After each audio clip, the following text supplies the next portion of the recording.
Kelsey. I'm Mrs. Clayton. I'm Miss Haldeman. And I'm Mrs. Hott. And I'm Mrs. Ross behind the camera. And we're going to go on a nature walk with you today. Awesome. All right, before we get started, there's some things we need to remember to keep in mind so that we're safe when we're outside hiking on the trails. First, we got to remember to stay in the middle of the path, stay on the trail so that we're not stepping on plants, not stepping on animals, not brushing against poison ivy, and not touching thorns. All right, the second rule is that we want to leave everything here how we found it. We don't want to take anything home with us. We don't want to hurt anything, tear any plants, pick any flowers. We want to leave everything here how we found it for other visitors and also for animals to use in their habitat as food and nesting materials. The last thing we want to keep in mind is we want to make sure that we just don't touch anything without asking first. So we kind of already covered that with staying on the trail. We don't want to touch anything without asking. All right, are you ready? Wait, I have a question. Yes. My mom told me about these things called ticks. What are they? Ticks, good. If we brush against the plants as we're hiking and we don't stay in the middle of the trail, there's tiny arthropods, kind of like a spider with 8 legs, called ticks, and they are reaching out to grab onto animals' fur so that they can have a blood meal so that they can grow and develop eggs. When you're done hiking somewhere outside, you want to have your friends check the back of your pants and your clothing. You want to wear light colored clothing so that a dark colored tick would stick out and they would see that crawling on your clothing. You want to definitely wear pants if you're going to be walking through any high plants so that insects can't go up your shorts or anything. Some people tuck their pants into their socks if they know it's a tick infested area, so that they're less likely to get ticks under their clothing. And then at the end of the day, or when you get home, you definitely want to check thoroughly through your clothing and make sure there's no ticks that got into your skin. If they did, if you find a tick walking on your skin or embedded in your skin with its mouth parts into your skin, then you just want to have an adult use tweezers to grab the tick as close to your skin as possible and just very gently pull it out of your skin. Awesome. All right, let's go. All right. Thank you.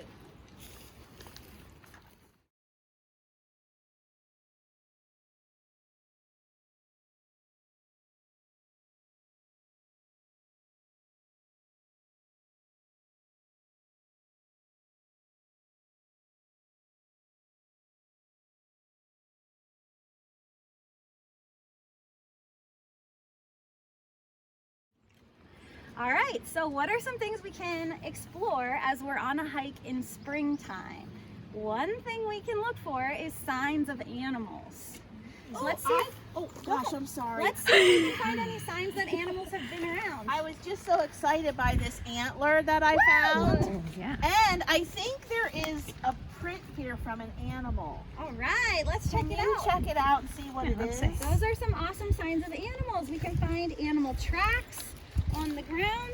Right here is the hoof prints from a white-tailed deer. You can see one hoof and the other hoof. They have 2 hooves in a heart shape that they've been walking right here on this deer trail to get probably down to the creek for a drink. And then we found a deer antler. Why would there be a deer antler on the ground?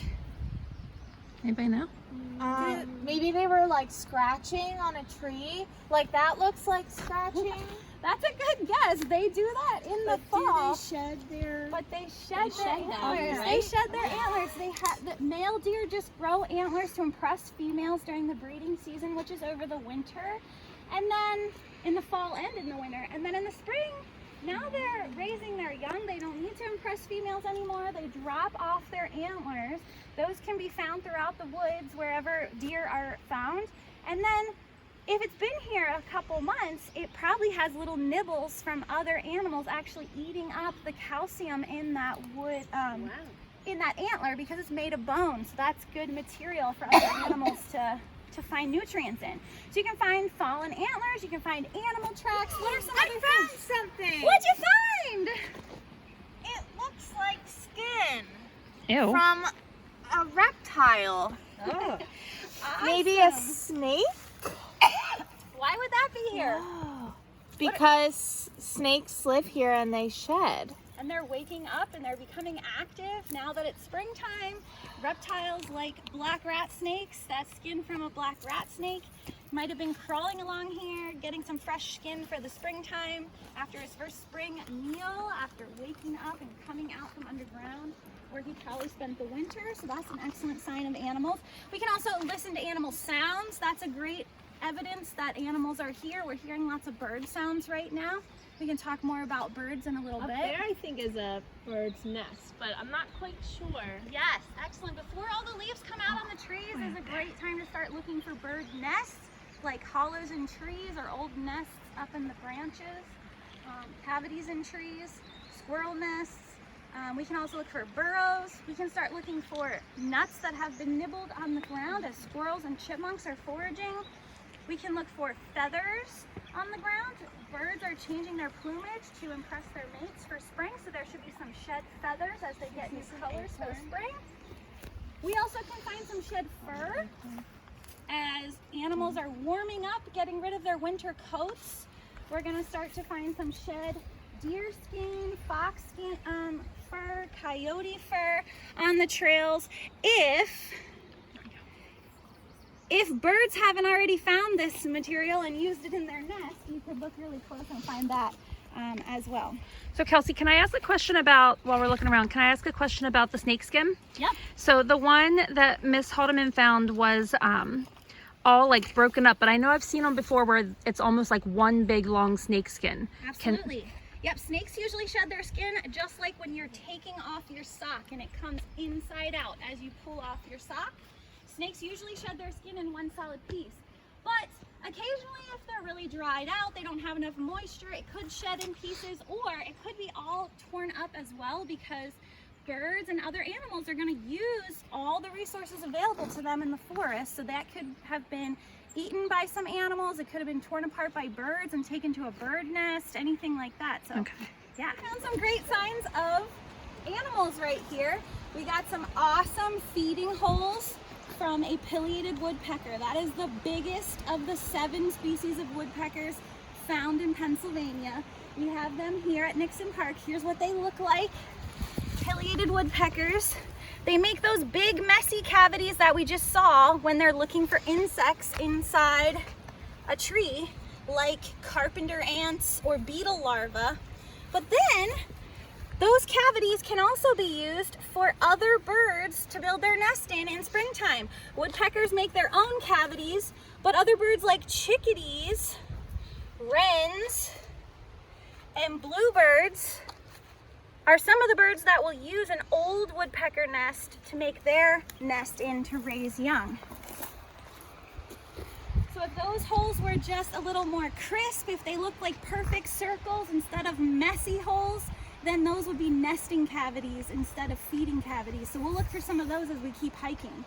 Hey, what is this stuff right here? It's all over this tree branch and Great it's question. white. That is safe to touch. You can pick it up. It looks like barnacles.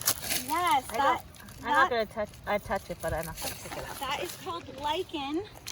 Lichen is a fungus with algae growing inside of it, and it grows on tree bark, it grows on rocks, it decomposes trees and rocks into soil. And what's really neat is hummingbirds use that to camouflage their tiny nests in trees. Oh.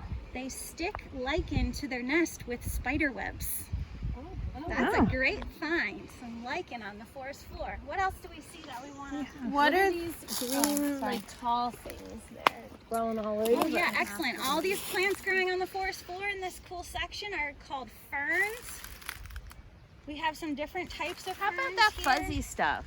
Oh yeah, this is called moss right here. There's some really pretty different kinds of moss growing in some different spots on the forest floor. Moss is a type of plant as well. Moss is used for a lot of birds in their nest in the springtime, like chickadees and phoebes will grab clumps of that soft moss to line their nest with. We also are finding some cool seeds on the ground. Yeah, I was just gonna say, what are these cool things? Yeah, They look like it's hard to they see. 'cause fly. Like a propeller. Yes. Yeah, those are the seeds from the maple trees that we are standing underneath. The maples were one of the trees to get tiny red flowers really early in spring. What do flowers turn into? Fruit and seeds. Seeds, yeah. Some seeds are called fruit because they have flesh around it, but flowers, once they get pollinated by an insect or in the wind, they are going to turn into seeds. So these maple trees have already flowered, they've already grown into seeds, dropped their seeds, and now their leaves are starting to come out. So if they're dropping them, does that mean they're distributing them? Yeah, these little seeds are called samaras. They have a wing so that they will fly farther away from their mother and have a chance at finding a good spot with a lot of sunlight away from right underneath the parent tree. And then these could be new maple trees next. Thank you for hiking with us today. We hope you had a good time and learned some things to look for outside at your house or in your neighborhood. Make sure you come visit the York County Parks anytime that you need to get outside and stretch your legs. All the trails are still open for you to explore and look for signs of animals and signs of spring. Thanks for coming. Thank you.